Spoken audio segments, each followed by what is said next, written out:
Hello everyone and welcome back. My name is Mr. Cobalt and today we're going to talk about heat and heat capacity. And so we need to go over a few definitions and I'm going to show you how some of the equations, we get that from the units of these different things that we're going to talk about, like heat capacity, specific heat capacity, molar heat capacity, and things like that. Okay, so first definition is that temperature is the measure of the average thermal energy of a sample of matter. And so when we're measuring the temperature of something, we're actually measuring, in some cases, indirectly the speeds or the speeds of the molecules, how fast they're moving or vibrating or things like that. And again, we saw that the kinetic energy or the kinetic energy of a substance, or the internal kinetic energy, can be related to 1/2 mv squared, right? So it's the average kinetic energy, right? We talked about that before. So that leads to average thermal energy of the sample of matter. So that's what we're doing when we're getting the temperature of something. We're measuring the average thermal energy. Heat specifically refers to the transfer of that thermal energy. So when we're heating something, to heat something is the transfer of that thermal energy. So how much heat is absorbed, how much thermal energy is absorbed, how much heat is given off. That we're referring to the thermal energy that's transferred. So that's represented by Q, and you'll see Q in a lot of equations. So Q, I believe Q refers to quantity of heat. So you could remember Q as quantity. What else is there? When we do a heat transfer of thermal energy, it is spontaneously always going to go from higher temperature to the lower temperature object. So the object that has the higher temperature is always going to lose that energy. And that energy, or that thermal energy, is going to be transferred to the lower temperature object. And you can kind of think of this as in the way of following the universal law of everything going from high concentration to low concentration spontaneously. And what that means is without putting energy into it. So when a system spontaneously goes from one state to another, it just does it naturally without you having to put outside energy to get it to go.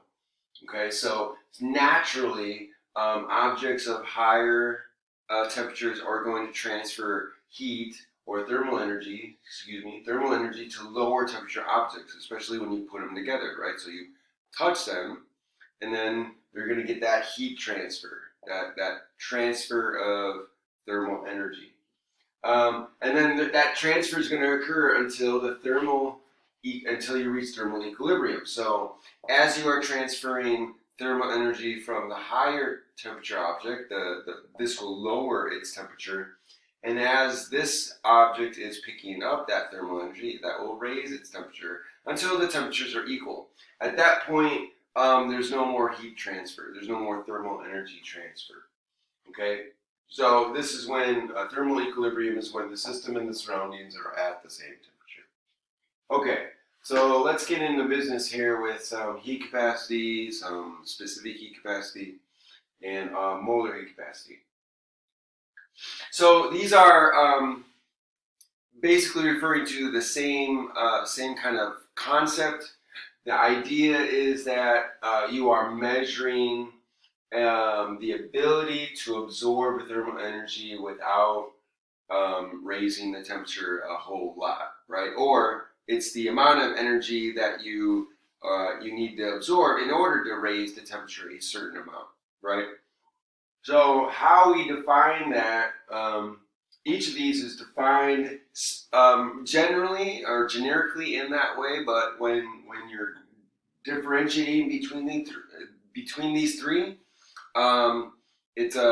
there's a specific difference that you need to keep your eyes out for.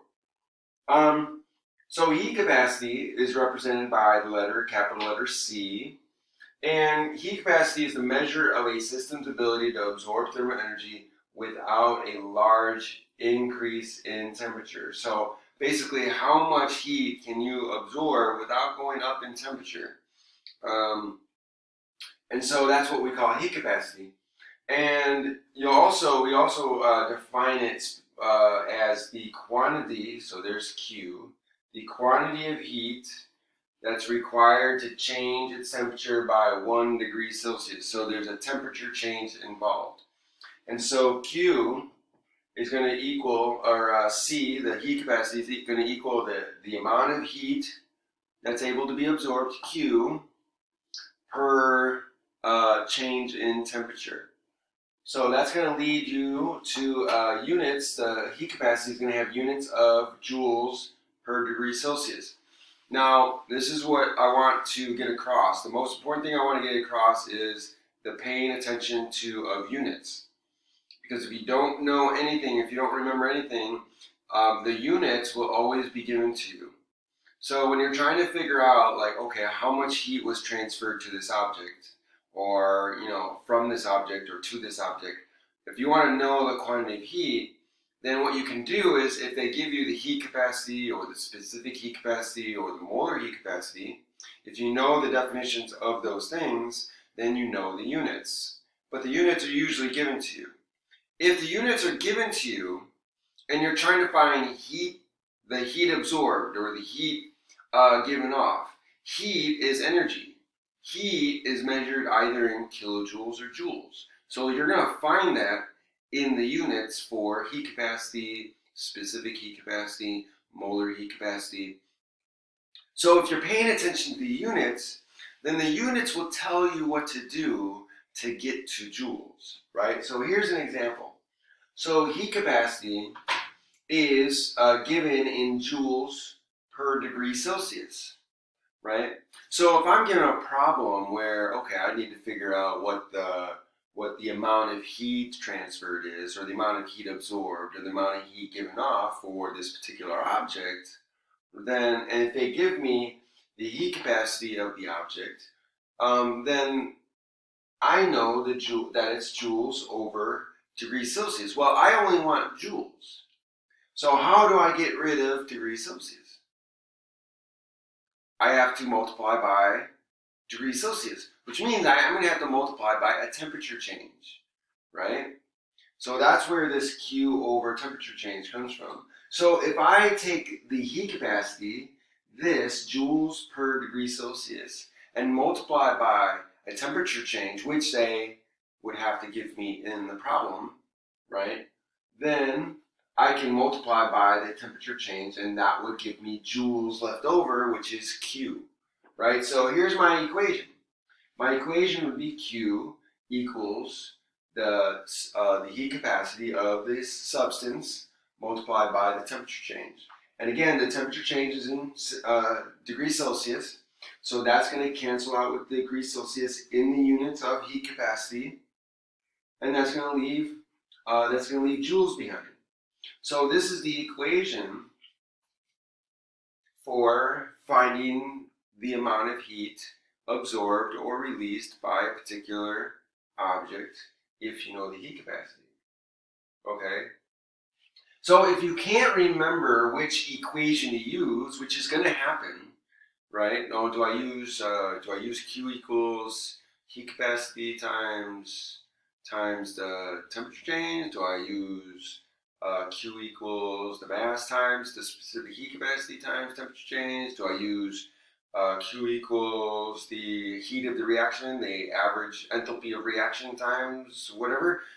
So if you just look at what they give you in units, then you can figure out what you need to multiply to get rid of everything else and leave joules or kilojoules behind. Because you know that joules and kilojoules are energy units, and Q is heat energy.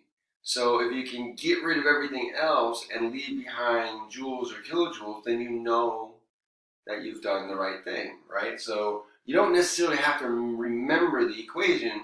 You just have to remember that, okay, well, whatever they give me, I need to get joules or kilojoules from that. And then, so what do I do to get rid of everything else? Well, what do I need to multiply by to get rid of everything on the bottom? Okay, so I just want to talk a little bit about that. Okay, so the next thing is heat capacity, or specific heat capacity. So the difference between heat capacity and specific heat capacity is well, other than the symbol is capital C with a small s for specific. So specific heat capacity is that specific heat capacity is the amount of heat. So here, the amount of heat required to raise the temperature of specifically 1 gram. Right? Now notice here we don't mention a quantity, a specific quantity of the substance. Quantity doesn't matter. So here we're mentioning that it's the temperature, raising the temperature of 1 gram of the sample by 1 degree Celsius. So the units of heat capacity are going to show this. So it's you see that specific heat capacity is Q divided by the mass divided by change in temperature. And this gives you the units. So joules per gram per degree Celsius. Okay, so these are the units of specific heat. And once again, you can use that to figure out the formula. So here the formula is Q equals mass times the specific heat capacity times the temperature change. Well, if you have trouble remember this, you just remember, okay, well, specific heat. If they give me specific heat capacity, I know they'll give you the units a lot of the times. It's joules over grams per degree Celsius. Well, I want joules by itself. Well, what do I need to do? I need to multiply by a mass, and I need to multiply by a temperature, or temperature change. So if I remember that, then I can remember, oh, so if I take the heat capacity and multiply by a mass and multiply by a temperature change, then that'll give me joules. And that's how you get the equation. So you don't have to memorize this equation if you don't want to. You just know, okay, well, here are the units I have. Joules is what I want. Well, what do I need to do? I need to multiply by mass and temperature change. And then finally, we have molar heat capacity, which is the exact same thing as specific heat capacity, except instead of grams, it's 1 mole. So it's the amount of heat required to raise the temperature of 1 mole of the sample by 1 degree. And so there's no symbol as far as I could see for molar heat capacity. So you could just see that it's going to be Q, the amount of heat divided by 1 mole, or number of moles per temperature change. So then the units is going to be joules per mole per degree Celsius. So the equation there, they don't give you an equation in the book, but the equation would be the Q equals N, forgot to finish, times, let's say, C sub mole for molar heat capacity multiplied by delta T, temperature change. So I kind of just made up that equation, but you can understand that the equation comes from the units, right? So I want joules by itself. So I just made up molar heat capacity, C sub mole. And I need to get rid of moles, so I'm going to multiply by N, which is normally the number of moles. N represents number of moles. You remember that from the ideal gas law, right? PV equals nRT. And then you're going to multiply that by a temperature change, which they would probably have to give you.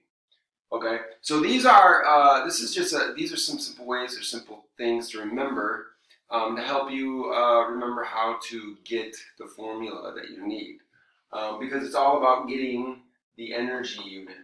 Now, the last thing I want to talk about is the difference between heat capacity, specific heat capacity, and molar heat capacity. Is that heat capacity is an extensive property, which means that it's a property that does not depend on how much you have. So it doesn't matter. Or I'm sorry, it does depend on how much you have. So the more you have, the higher the heat capacity. The less you have, the lower the heat capacity.